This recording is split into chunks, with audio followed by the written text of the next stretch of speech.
بسم اللہ الرحمن الرحیم۔ السلام علیکم everyone, my name is Hadiqa Saleem and welcome back to my channel. انشاءاللہ آج ہم زاد الطالبین میں حدیث نمبر 33 یعنی 33 کے دوسرے جز سے ترکیب کرنا شروع کریں گے۔ اللہ تعالیٰ سے دعا ہے کہ اللہ تعالیٰ اس پڑھنے پڑھانے کو اپنی بارگاہ الہی میں قبول و منظور فرمائے۔ تو اب ہمارے پاس حدیث ہے کہ والمجاہد من جاہد نفسہ فی طاعت اللہ، یعنی مجاہد وہ ہے جو اللہ تعالیٰ سے یعنی جو اپنے نفس سے جہاد کرے، اصل مجاہد وہ ہے، ٹھیک ہے۔ تو واو یہاں پر استانفیہ ہے، کیونکہ مستانفہ بنتا ہے یہ جب بھی ابتدا میں آتا ہے۔ واو حرف عطف اس وقت بنتا ہے جب دو جملوں کے درمیان میں ہے، اور جب اسٹارٹنگ میں ہے بالکل ابتدا میں آئے تو ہم اس کو مستانفہ بناتے ہیں، ٹھیک ہے۔ المجاہد، اب المجاہد یعنی مجاہد کے حوالے سے اس پورے سینٹنس میں بات ہو رہی ہے، لہذا المجاہد ہمارا مبتدا ہو جائے گا، سبجیکٹ ہو جائے گا، ٹھیک ہے۔ من اس میں موصول بنتا ہے، بہت آسان ہے، ہمیشہ ہم اس میں موصول بناتے ہیں، کچھ تبدیلی آتی ہی نہیں ہے اس میں، تو ڈائریکٹلی آپ اس میں موصول بنائیں گے۔ جاہدہ، جاہدہ جو ہے فعل ہے اور اس میں ہوا ضمیر فاعل ہے۔ اس کا قاعدہ بھی میں نے آپ کو بتایا تھا کہ جب بھی فعل کا فاعل لفظوں میں موجود نہیں ہوگا تو آپ اس میں سے ضمیر نکال لیں گے۔ جاہدہ کا مطلب ہے جہاد کیا، تو جہاد ایک فعل ہے نا، عمل ہے، ایکشن ہے، تو اس وجہ سے ہم نے اس کو فعل بنایا ہے، اور فاعل یہاں پر لفظوں میں موجود نہیں ہے۔ آپ کو پتہ ہے ماضی کا ترجمہ ہم کیا کرتے ہیں کہ اس نے فلاں کام کیا، فعل اس نے کیا، ٹھیک ہے۔ تو ہم فاعل نکال لیتے ہیں، اس میں ضمیر اس نے، ٹھیک ہے، پروناؤن نکال لیتے ہیں، ضمیر نکال لیتے ہیں۔ تو اسی طرح یہاں بھی نکالیں گے، کہیں گے فعل، جاہدہ فعل، اس میں ہوا ضمیر فاعل ہے، ٹھیک ہے۔ اس کے بعد ہے نفس، نفسہ، نفس مضاف، ہو ضمیر مضاف الیہ، اپنے نفس سے، کا کی کا ترجمہ ہو رہا ہے نا، یعنی اس میں الف یا اور چھوٹی ہے جس میں آتا ہے وہ یعنی مضاف مضاف الیہ کی ترکیب ہوتی ہے، اس میں آ رہا ہے، لہٰذا یہاں پر ہم نفسہ کو مضاف مضاف الیہ مل کر اس کا مفعول بھی بنائیں گے۔ دیکھیں مفعول بھی کا مطلب کیا ہوتا ہے، جس پر کام ہو، پرفارم ہو۔ جیسے میں کہوں زید نے سیب کھایا، تو زید کھانے والا ہے تو زید سبجیکٹ ہو گیا یعنی فاعل ہو گیا، صحیح ہے۔ کھانا جو ہے وہ فعل ہو گیا، اور کس چیز کو کھایا گیا ہے، تو فاح یعنی سیب کو، تو سیب کیا ہو گیا، آبجیکٹ ہو گیا، تو آبجیکٹ کو عربی زبان میں مفعول بھی کہتے ہیں، لہذا یہ مفعول بھی بن گیا۔ فی حرف جر ہے، طاعت اللہ، اللہ تعالیٰ کی اطاعت، ٹھیک ہے۔ اللہ تعالیٰ کی اطاعت میں جس نے اپنے نفس سے جہاد کیا تو اس نے اصل جہاد کیا ہے، ٹھیک ہے۔ تو اللہ کی اطاعت مضاف مضاف الیہ کا ترجمہ ہے، لہذا مضاف مضاف الیہ بنا دیں گے، طاع مضاف، لفظ اللہ مضاف الیہ، مضاف مضاف الیہ مل کر اب کیا کرنا ہے، ہم نے اس کو دیکھیں گے۔ فی کیا ہے، فی حرف جر تھا، لہذا حرف جر کو ضرورت ہوتی ہے مجرور کی، لہذا اس کو مجرور بنا دیا۔ جار مجرور مل کر متعلق ہو گئے اس جاہدہ فعل کے۔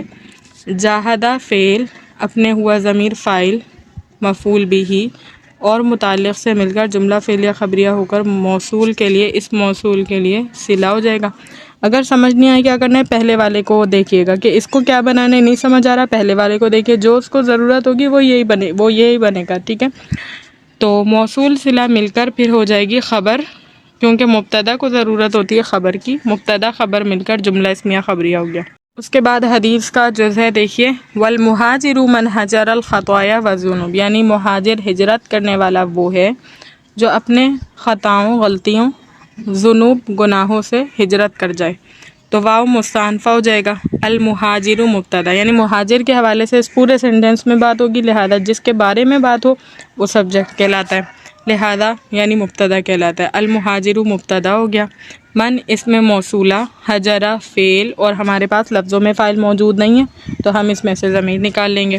الخطایا معطوف علیہ، کیونکہ اس کے بعد واو حرف عطف آ رہا ہے، اور یہ دونوں مل کر کیا بنیں گے، مفعول بھی بنیں گے حجرہ کے لیے، کیونکہ اس نے حجر یعنی روکا کس کو ہے، غلطیوں کو، یعنی حجر ہجرت کی ہے غلطیوں سے اور ذنوب سے، تو ایک کام جو ہے ان دونوں پر ہوا ہے، لہذا یہ معطوف علیہ ہو کر یہ معطوف علیہ اور یہ معطوف علیہ مل کر مفعول بھی ہوگا، اور وجہ بھی پتہ ہے کیوں ہوگا، کیونکہ اس نے روکنے کا کام یعنی ختم کرنے کا کام ان دونوں پر کیا ہے، اور جس پر کام ہو وہ مفعول بھی ہوتا ہے، لہذا فعل اپنے فاعل اور اس مفعول بھی سے مل کر جملہ فعلیہ خبریہ ہو کر موصول کے لیے صلہ، اس موصول کے لیے پھر موصول صلہ مل کر یہ خبر ہو جائیں گے، ٹھیک ہے۔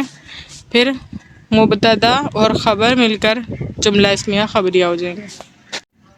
اس کے بعد حدیث ہے البینۃ علی المدعی والیمین علی المدعی علیہ، ٹھیک ہے، یعنی دلیل دینا۔ مثال کے طور پر پہلے میں حدیث سمجھا دوں کہ دلیل دینا یہ مدعی کا کام ہے، اور یمین یعنی قسم کھانا یہ مدعی علیہ کا کام ہے۔ صحیح، دو افراد ہیں، اب ایک فرد نے کسی دوسرے فرد پر کسی بات کا الزام لگایا کہ اس نے میرے اتنے 1000 روپے 10,000 روپے اس نے میرے لیے ہیں، ٹھیک ہے۔ اب ایک شخص یہ ہے اور دوسرا شخص یہ ہے۔ اب اس والے نے اس پر دعویٰ کیا ہے کہ اس نے مجھ سے 10,000 روپے لیے ہیں، تو یہ ہوا دعویٰ کرنے والا یعنی مدعی، اور یہ ہوا مدعا علیہ جس پر دعویٰ کیا گیا ہے۔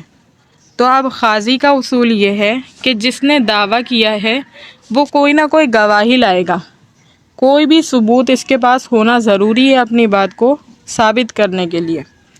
اور مدعا علیہ اگر یہ مدعی اگر اپنا گواہ نہیں لا سکا، اپنی بینہ نہیں لا سکا، تو ہم اسے کہیں گے کہ تم قسم کھاؤ کہ تمہارے اوپر واقعی میں اس کا کوئی قرضہ نہیں ہے۔ تو یمین قسم کو کہتے ہیں، اور وہ مدعا علیہ کا آتا ہے جس پر کسی بات کا دعویٰ ہو، اور مدعی کیا کرتا ہے؟ بینہ لاتا ہے، کوئی نہ کوئی گواہ لاتا ہے کہ میں یہ جو بات کہہ رہا ہوں ایسے ہی نہیں کہہ رہا، بلکہ میرے پاس اس کی دلیل ہے، اس کا گواہ ہے میرے پاس۔ تو حدیث مبارکہ میں یہی بات بتائی گئی ہے کہ مدعا جو ہے وہ بینہ لاتا ہے، گواہ لاتا ہے، اور مدعا علیہ جو ہے وہ قسم کھاتا ہے، ٹھیک ہے۔ تو البینہ کے حوالے سے پہلے باتیں اور پھر الیمین کے بارے میں باتیں نا۔ تو البینہ دیکھیں واو حرف عطف موجود ہے، اس پہلے جملے کو ہم معطوف علیہ بنائیں گے اور اس بعد والے جملے کو معطوف بنائیں گے، پھر معطوف علیہ مل کر جملہ جڑے گا۔ اب دونوں کی ترکیب تقریباً ایک جیسی ہے۔ اب کس طرح کریں گے؟ البینہ پہلے جملے میں اس کو اگر سیپریٹ کر دیں تو البینہ کی بات ہو رہی ہے پہلے جملے میں، اور دوسرے جملے میں الیمین کی بات ہو رہی ہے، دونوں سیپریشن ہو گئی۔ اب البینۃ علی المدعی، البینۃ مبتدا، کیونکہ اس جملے میں پہلے جملے میں بینہ کی بات ہو رہی ہے، بینہ سے منسلک، تو بینہ سبجیکٹ ہو گیا، مبتدا علی حرف جر مدعی مجرور، جار مجرور مل کر متعلق ثابتۃ کے، ٹھیک ہے۔ ثابتۃ اس میں فاعل اپنے یا ضمیر فاعل اور اس متعلق سے مل کر شبہ جملہ ہو کر خبر ہو گئی اس مبتدا کی، مبتدا خبر مل کر جملہ اسمیہ خبریہ ہو کر معطوف علیہ، کیونکہ اس کے بعد واو حرف عطف پریزنٹ۔ یہ والا جملہ الحمدللہ حل ہو گیا۔ اب یہ والا ہے الیمین مبتدا، کیونکہ اس کے حوالے سے اس جملے میں باتیں، علی حرف جر مدعا صیغہ اسم مفعول، مدعا صیغہ اسم مفعول، جس پر دعویٰ کیا جائے، اور جس پر کام ہو وہ مفعول ہوتا ہے، ٹھیک ہے، تو اس میں مفعول کا صیغہ ہوا ضمیر نائب الفاعل۔ ہمیشہ یاد رکھیے گا جب اس میں فاعل کا صیغہ ہوگا تو اس میں فاعل کی ضمیر نکلتی ہے، اور جب اس میں مفعول کا صیغہ ہوگا تو اس میں نائب الفاعل کی ضمیر نکلتی ہے، لہذا اس میں ہوا ضمیر جو ہے وہ نائب الفاعل کی ہے۔ علیہ اعلیٰ حرف جر ہے، ہا ضمیر مجرور ہے، جار مجرور مل کر متعلق ہو جائیں گے اس المدعی اس میں مفعول کے، المدعی ہے اس میں مفعول اپنے نائب الفاعل اور متعلق سے مل کر شبہ جملہ ہو کر اس اعلیٰ حرف جر کے لیے مجرور بنے گا، مجرور ہوا، دیکھیں مجرور ہوا اس اعلیٰ حرف جر کا، پھر اعلیٰ حرف جر اور اعلیٰ حرف جر یہ مجرور جو ہم نے المدعا علیہ کو سولو کر کے بنایا، جار مجرور مل کر متعلق ہو جائیں گے ثابتۃ کے، ٹھیک ہے، ثابتۃ کے متعلق کر دیں گے اس ثابتۃ کے جو ہم نے نکالا ہے شبہ فعل، پھر ثابتۃ شبہ فعل اس میں ہی ضمیر اس میں ہی ضمیر اس کا فاعل ہے، اور یہ اپنے اس متعلق سے مل کر شبہ جملہ ہو کر خبر واقع ہوگی اس الیمین مبتدا کی، مبتدا خبر مل کر جملہ اسمیہ خبریہ ہو کر معطوف علیہ مل کر جملہ عاطفہ ہوا۔ اس کے بعد 34 حدیث دیکھیے، المؤمن مرآۃ المؤمن، مومن مومن کا آئینہ ہے، شیشہ ہے یعنی، والمؤمن اخو المؤمن، اور مومن مومن کا بھائی ہے، یکف عنہ بچاتا ہے اسے، ضیعتہ اس کے نقصان سے، ویحوط من ورائہ اور حفاظت کرتا ہے اس کے پیچھے اس کی غیر موجودگی میں۔ تو اب اس کو دیکھیے ایک ایک کر کے ہم جملے کو سولو کریں گے، الگ الگ جملوں کو کر لیجئے پہلے، یہ ایک الگ جملہ ہے کیونکہ بیچ میں واو حرف عطف آ گیا تو الگ کریں گے ہم اس کو، صحیح۔ تو پہلے تھوڑے تھوڑے جملے کو سولو کریں گے تاکہ ہمیں ترکیب سمجھ آ جائے اچھی طریقے سے. المؤمن مبتدا، پہلے جملے میں مومن کے حوالے سے بات ہو رہی ہے کہ مومن مومن کا آئینہ ہے، تو مومن کے حوالے سے بات ہو رہی ہے. تو المؤمن مبتدا، مرآت المؤمن، مرآت مضاف، المؤمن مضاف الیہ، مضاف مضاف الیہ مل کر خبر ہو جائے گی اس مبتدا کی، مبتدا خبر مل کر جملہ اسمیہ خبریہ ہو کر معطوف علیہ. واو حرف عطف ہے، المؤمن مبتدا، اخو مضاف ہے، المسلم مؤمنی مضاف الیہ، مضاف مضاف الیہ مل کر خبر اول ہوگی اس مبتدا کی، کیونکہ دوسرا جو مومن ہے نا، دوسرے والے مومن کو جو بتا رہے ہیں، یعنی ایک جملہ مکمل کر دیا اور یہ دوسرا جملہ ہے نا وہ کنٹینیو ہے، اس میں واو حرف عطف دیکھیے، اس کے بعد مومن، یہ والے مومن کے بعد یہاں واو حرف عطف نہیں ہے، تو اسی وجہ سے ہم نے آگے پہلے اس کو خبر اول بنایا، آگے اس کی خبر ثانی بنائیں گے. کس طرح سے؟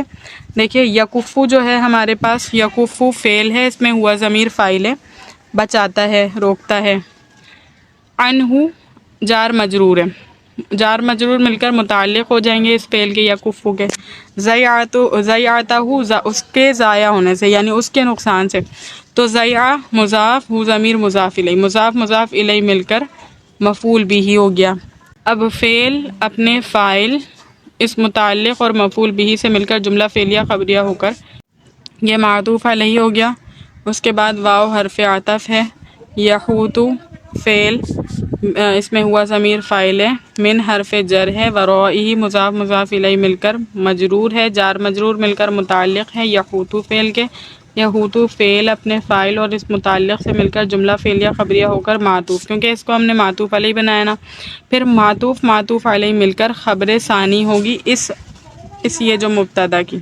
پھر مبتدا اپنے دونوں اس خبر اور اس خبر سے مل کر، ٹھیک ہے، جملہ اسمیہ خبریہ ہو کر معطوف ہوگا اس معطوف علیہ کا، پھر معطوف معطوف علیہ مل کر جملہ عاطفہ ہو جائیں گے. امید کرتی ہوں لیکچر اچھی طریقے سے سمجھ آ گیا ہوگا. اللہ تعالیٰ سے دعا ہے کہ اللہ تعالیٰ اس پڑھنے پڑھانے کو اپنی بارگاہ الہی میں قبول و منظور فرمائے. وآخر الدعوانا الحمد للہ رب العالمین. السلام علیکم.